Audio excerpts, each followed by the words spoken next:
subclassificações da CVM. Primeira subclassificação é o fundo de curto prazo. Igor, para que serve o fundo de curto prazo? Para quem quer liquidez, tudo bem? Por quê? Porque a carteira desse fundo de curto prazo, ela é composta por títulos com prazo máximo a decorrer. Presta atenção nisso aqui, é quase que você tem que decorar isso aqui. Prazo máximo a decorrer de 375 dias e prazo médio inferior a 60 dias. Prazo máximo a decorrer de 375 dias e prazo médio inferior a 60 dias. O que significa isso, professor? O que significa isso? Significa que essa carteira, tá? Ela pode ter um CDB. Ela pode ter um CDB que vai vencer daqui 20 dias? Pode. Ela pode ter um título público que vai vencer daqui 150 dias? Pode. Ela pode ter um outro título público que vai vencer daqui 180? Pode ter uma debênture que vai vencer daqui 250 dias? Pode. Pode ter uma LFT que vai vencer daqui 380 dias? Não pode. Tudo bem? Então, em dias corridos, o prazo máximo é 375. Só que se eu somar essa galera toda aqui, o prazo médio tem que ser inferior a 60, tudo bem? Então, são duas regras cumulativas, tá? Prazo máximo a decorrer de 375 e médio, né, de 60 dias, tudo bem? Fundos de curto prazo devem. Então, lembra que eu falei? Tem um prazo máximo e um prazo médio, tá? Dica de prova rapidinho antes de vocês responderem. Esse exercício não está trazendo nenhuma informação adicional. Então, quando não trouxer nenhuma informação adicional, a classificação é da CVM, que é a que a gente está tratando agora. Quando o fundo trouxer uma informação de imposto, Receita Federal, os fundos de curto prazo para fins tributários, aí a classificação é a da Receita. Mas só para vocês se atentarem, daqui a pouco chegaremos em tributação e vocês vão entender o que eu estou falando. Então, esse fundo aqui, a classificação que ele está buscando é a classificação da CVM, que é essa que a gente está tratando agora. Então, vamos lá. Quem está de intruso na alternativa A de amor? Parabéns, né? Longos e a partir de 60 dias. Legal? Quem está de intruso na alternativa C de casa, que é a B, que é a correta? Quem está de intruso na C de casa? Não, não é o 375, tá? Além de 375. Isso que está de intruso. Tudo bem? Eu posso ter algum além de 375? Não, não posso. Beleza? Não é a média ponderada também não, Camila. É o além de, tá? Quem está de intruso na alternativa D de dado? Tudo, tá? Na verdade, o que é o principal que está de intruso, né? Quase não exige a compra de títulos novos. Lógico que exige. Se os investimentos, se os ativos que estão naquela carteira vencem rapidamente, o gestor vai ter que comprar título novo toda hora. Tudo bem? Então, qual que é a alternativa correta? Tem que ter na carteira títulos com prazo médio ponderado de no máximo 60 dias. Tudo bem? Além da regra adicional, né, dos 375, tá? Beleza? 375 dias a decorrer ou dias corridos é a mesma coisa. Tranquilo? Fala para mim que vocês entenderam o fundo de curto prazo. Qual que é a característica dele, então? O prazo dos títulos que compõem a carteira, tá certo? O prazo dos títulos que compõem a carteira. Beleza? Agora, de volta para o nosso mapinha aqui. Então, recapitulando, fundo de curto prazo possui em sua carteira títulos com prazo máximo a decorrer de 375 dias e prazo médio inferior a 60. Você viu que eu deixei o E grande aqui, inclusive, né? Tudo bem? Vamos agora para o fundo referenciado, e anota aí, professor falou, que é o que mais cai na prova, tá? Presta atenção no titio aqui, tá bom? Daqui a pouco você vai para o tua apostila, enfim, vamos lá. Ó, esse investimento tem o que eu chamo de regra 95-80. Fundo referenciado, o nome já fala, ele precisa de uma referência, tá certo? Ele precisa de uma referência para viver, tá? E esse cara, ele tem que investir 95% nessa referência dele. E 80% em baixo risco de crédito. Então, uma regra cumulativa também. Então, se você tiver um fundo Santander DI, ele tem que investir 95% em ativos que acompanham o CDI. Tudo bem?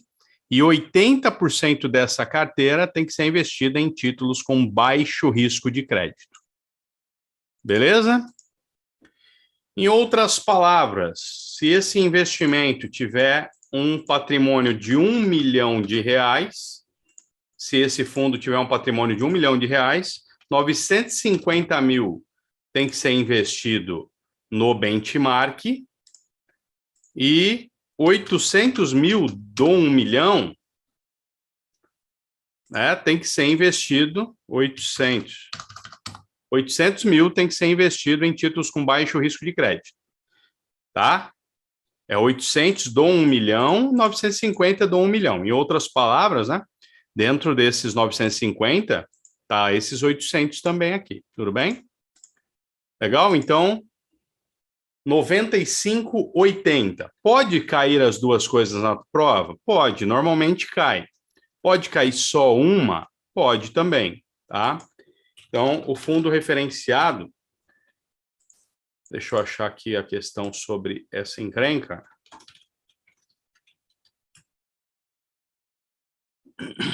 Ah, não era essa que eu queria, mas tudo bem, vocês vão conseguir responder. Questão 26 aqui. Objetivo de um fundo referenciado DI. Apresentar a rentabilidade que acompanha a taxa de juros do CDI. Parabéns, alternativa B de bola. Que legal. E se tivesse? E se tivesse? E se não tivesse o DI aqui, ó? Se fosse só fundo referenciado? Aí seria a alternativa A, tudo bem? Beleza? Por quê? Porque baixo risco, né? Baixo risco de crédito. Quando eu falo em baixo risco de crédito, Tesouro Nacional. Esse cara deixou claro que ele queria que você soubesse qual que era a característica de um fundo DI. Mas se não tivesse fundo DI, seria a alternativa A de amor aqui. Tudo bem? Tá claro isso para todo mundo? Samantha foi na A porque não percebeu que estava pedindo um fundo DI, beleza? Tranquilo? É isso aí. Mais uma questão sobre o fundo referenciado. Ó, lembra da regra 95-80? 48. Um fundo referenciado DI aplica no mínimo 80% dos seus recursos onde? Cuidado com a resposta.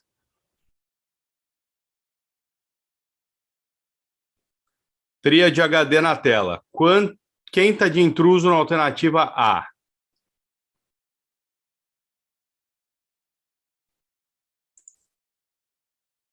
Quem está de intruso na alternativa B de bola? Ações também. Maravilha? E da C e a D agora, você escolhe qual? Parabéns, alternativa C, né? Por quê? Porque ninguém falou que ele aplica em CDB-DI. Pode ter um CDB-DI?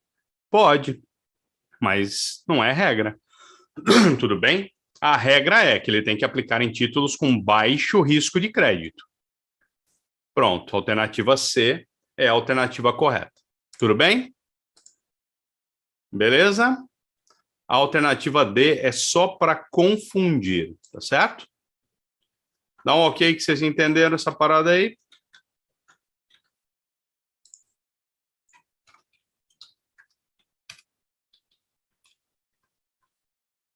Tranquilo? Boa.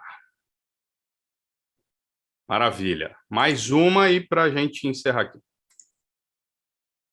Referenciado DI, que ele acompanha o CDI, não é o CDB, tudo bem? Ele acompanha o CDI. Não pode confundir CDI com CDB. Tudo bem? Ele investe em títulos atrelados ao CDI. 95% da carteira, tá? 95% da carteira, ele investe. Só que a questão anterior não falou nada de CDB. Você está se confundindo aí. Tá? A questão anterior não falou nada de CDB. Falou que ele tem que acompanhar a rentabilidade do CDI. E é isso.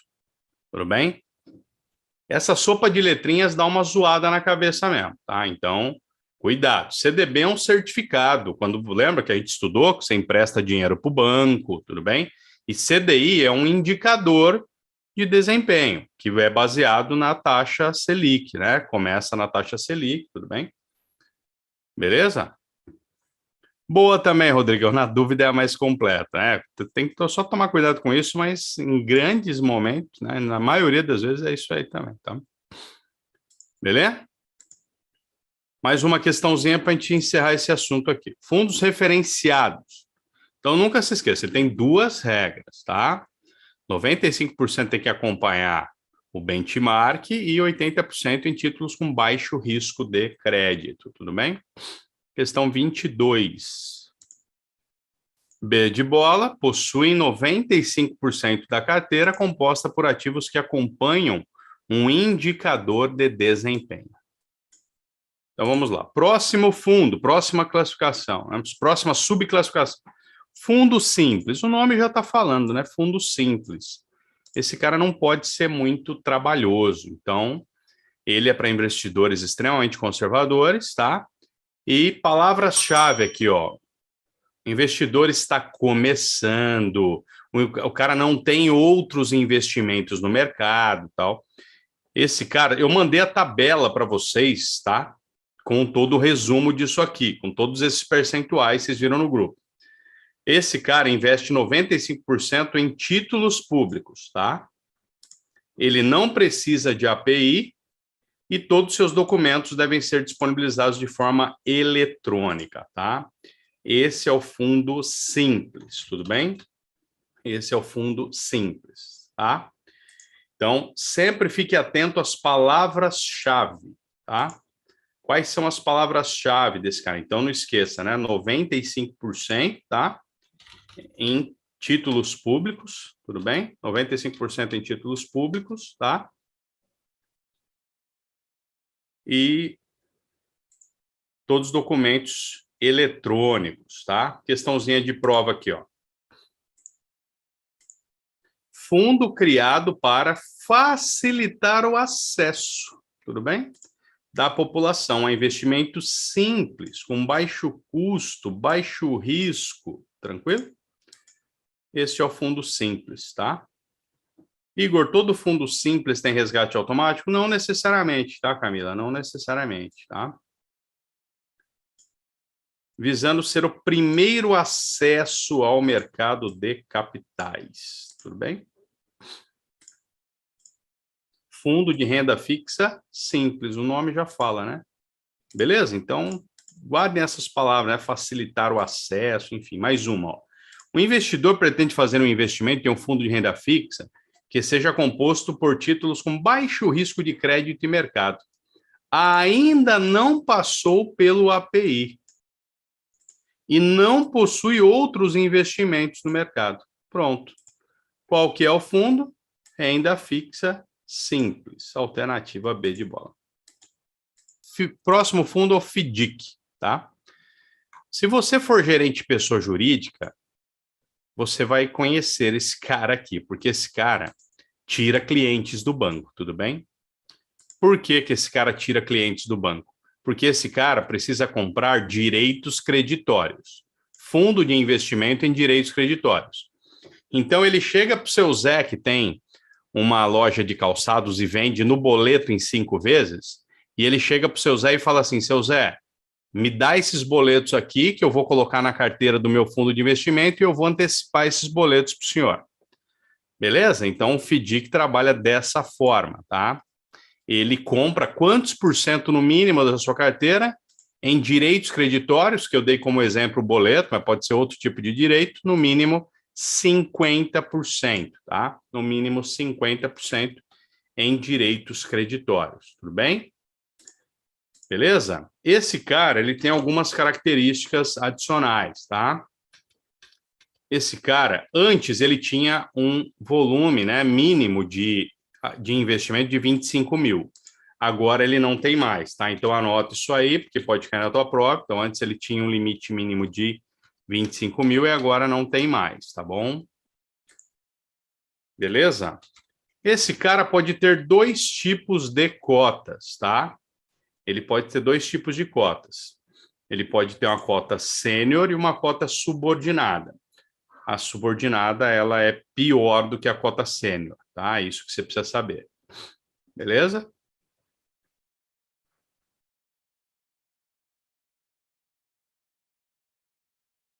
Essa aqui seria uma questão que a alternativa D seria correta antes de não termos mais a aplicação, né, mínima. Então, eu posso constituí-lo sob a forma de FIC? Posso, já vou explicar o que é o FIC para vocês, tá? Permite emissão de 3 tipos de cotas? Não, só 2. Cota sênior e subordinada. Deve aplicar exclusivamente? Não, a palavra exclusivamente já matou a questão. Ele tem que aplicar no mínimo 50%, né, em direitos creditórios. E antes ele tinha uma aplicação mínima de 25 mil, seria essa a alternativa correta, mas agora não tem mais, tá? Então, ele pode ser constituído como um FIC. Já vou explicar o que é um FIC para vocês daqui a pouco, tudo bem? Beleza? Que mais que eu tenho para falar para vocês do FDIC? Eu posso ter um FIC dele. O que é o FIC? O FIC é o filho dele, tudo bem? Fundo de investimento em cotas, presta atenção nisso aqui. Fundo de investimento em cotas de fundos de investimento de direitos creditórios. O FIC é o cara que aplica 95% no pai. Tudo bem?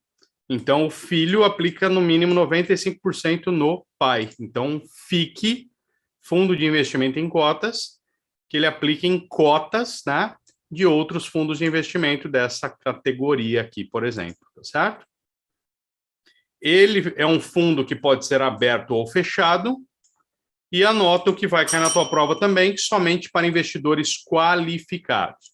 Inclusive, na grande maioria, investidores profissionais. Mas se cair só qualificado na tua prova, já está certo, tudo bem? Somente para investidores qualificados, tá? Então, o que é o FDIC? Fundo de Investimento em Direitos Creditórios. Ele investe em direitos creditórios, tá? Que são direitos creditórios? Direitos que uma empresa pode ter de valores a serem recebidos a prazo. E aí esse fundo antecipa, é como se fosse uma antecipação de recebíveis mesmo, igual você faz no banco lá, tá bom? Beleza? Questãozinha de prova, essa aqui é uma delas, tá? Fundo de investimento em direitos creditórios. São para que tipo de investidores? Qualificados, alternativa B de bola, beleza? A Márcia me perguntou, professor, o que é a cota sênior e a cota subordinada? Vamos lá, tem uma cota sênior, que ela é mais poderosa, digamos assim, tudo bem? E a cota subordinada, ela se subordina às demais na hora do resgate. Então, a sênior tem prioridade na hora do resgate. Vamos agora para o fundo imobiliário. O fundo imobiliário é quando você quer investir no mercado imobiliário, mas não quer comprar imóveis, tá certo? Este fundo você compra como se você estivesse comprando uma ação na bolsa, tá? Faz de conta que você está comprando uma ação na bolsa, beleza? Como que você compra esse fundo? Então, você vai entrar, né, no Google e vai ver aqui fundos imobiliários recomendados. Então, eu tenho aqui, ó, 25 melhores fundos imobiliários para investir. Ó, eu posso investir, então, na Bresco Logística. Eu posso comprar cotas. É como se eu fosse comprar ações. Eu vou entrar no meu home broker e vou comprar cotas do fundo BRCO11. Tudo bem? BRCO11. Opa, entrou uma propaganda aqui. BRCO 11. Ou eu posso comprar um fundo aqui, ó, do VBI Logístico, LVB 11, né? Está valendo hoje R$ 98,00 a cota. Posso comprar de quem mais aqui, ó? Posso comprar desse RBR Rendimento. Vou comprar como se fosse uma ação, RBRR11. Tudo bem? Quando eu compro essa cota desse fundo imobiliário, essa empresa RBR vai pegar essa grana e vai investir num shopping, por exemplo, e o aluguel daquela loja do shopping, uma parte dele vem para mim. Tudo bem? Então é assim que a parada funciona, tá? Só que aí você não tem IPTU, não tem inquilino chato te enchendo o saco. Aquele fundo imobiliário, ele investe, né, em empreendimentos imobiliários, tá? Que vão ser feitos ainda, que já estão feitos, tudo bem? É muito comum isso aqui acontecer em shopping, por exemplo, tudo bem? Beleza? O que cai sobre o fundo imobiliário? Algumas coisinhas você tem que saber, tá? Primeira coisa, ele é condomínio fechado, então é muito fácil você associar isso aqui. Empreendimento imobiliário, condomínio fechado. Muito fácil você fazer essa associação, tudo bem? Pode ter um prazo determinado ou indeterminado. 75% daquele fundo ali que a gente acabou de ver tem que ser investido no mercado imobiliário, tudo bem? Tributação, anota aí. 20%. Anota que isso vai cair na tua prova, tudo bem? Tributação 20%. Esse cara tem que distribuir 95% dos seus lucros no chamado regime de caixa. O que é regime de caixa, galera? Regime de caixa é quando aquela situação sensibilizou o caixa. Teve lucro aquele fundo de investimento, naquele mês que entrou o lucro, ele tem que distribuir os 95% desse lucro para os seus acionistas, tudo bem? Beleza? O que pode cair na tua prova? Ai, professor, mas eu já ouvi falar que o fundo imobiliário tem isenção de imposto de renda para pessoa física. Tem.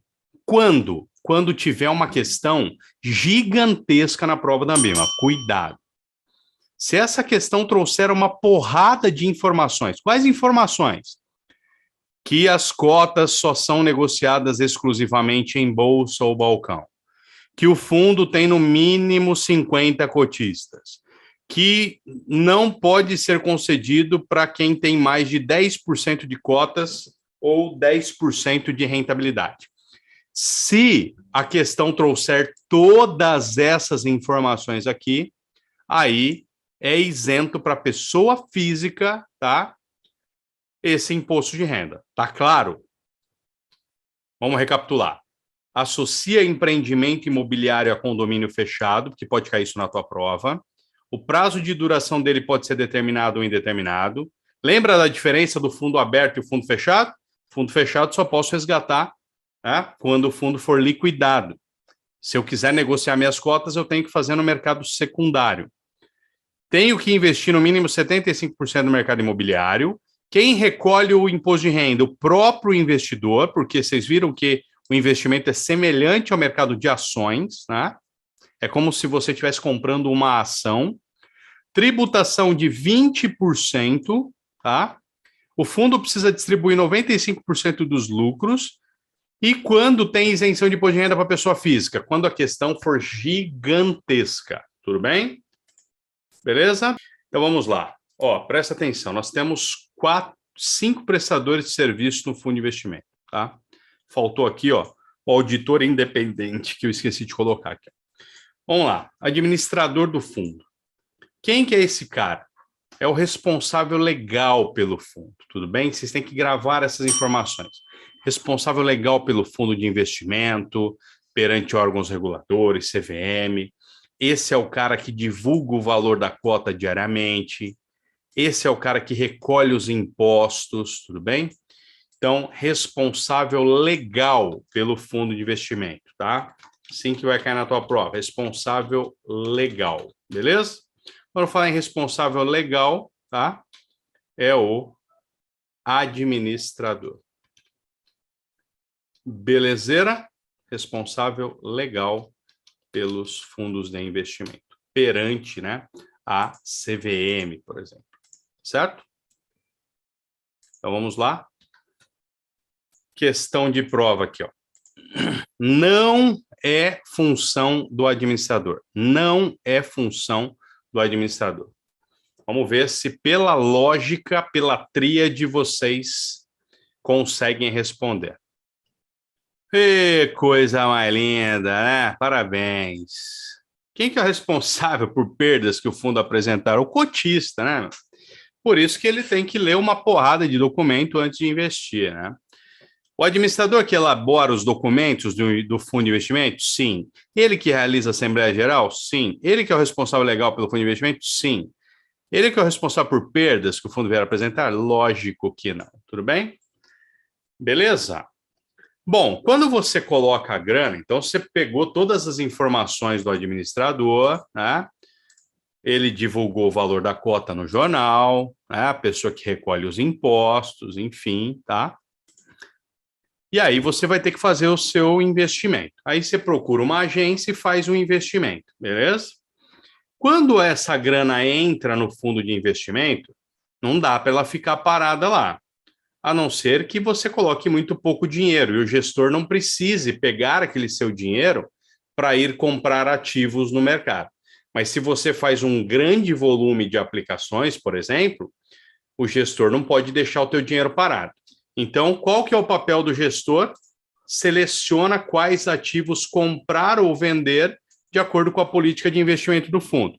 Quando você investe dinheiro, o gestor compra esses ativos. Quando você resgata, o gestor vende esses ativos, tudo bem? Para devolver o dinheiro para você, tá? Então, quando o papel de gestor, anota aí, responsável pela estratégia de investimento. Estratégia de investimento, tudo bem? Responsável pela estratégia de investimento do fundo. Então, responsável pela estratégia. Ele decide quais ativos comprar ou vender, né? Ah, tem uma questão legal aqui que eu já vi cair várias vezes na prova, não queria ela, mas vamos lá. Questão número 4. De quem são os ativos presentes em um fundo de investimento? Valendo. Lógico que são dos cotistas, beleza? A grana que está lá é minha, não é de ninguém mais além de ser minha, tá certo? E aí eu tenho o distribuidor, né? Qual é o papel do distribuidor, meu povo? O distribuidor faz o quê? Ele vende as cotas no mercado, né? O distribuidor vende as cotas no mercado, tudo bem?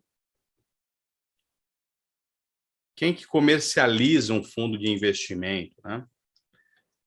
É o distribuidor, beleza? Que vende as cotas no mercado, tá? Questãozinha aqui, ó. Tem poder para comercializar um fundo de investimento sem obrigatoriamente ser o administrador do mesmo, né?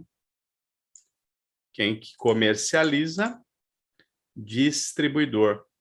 Pode cair na tua prova também a pessoa que quer fazer um investimento em um fundo de investimento. Tem contato com quem? Tem contato com o distribuidor, beleza? Quem que é, então, esse cara? Outra questão, ó.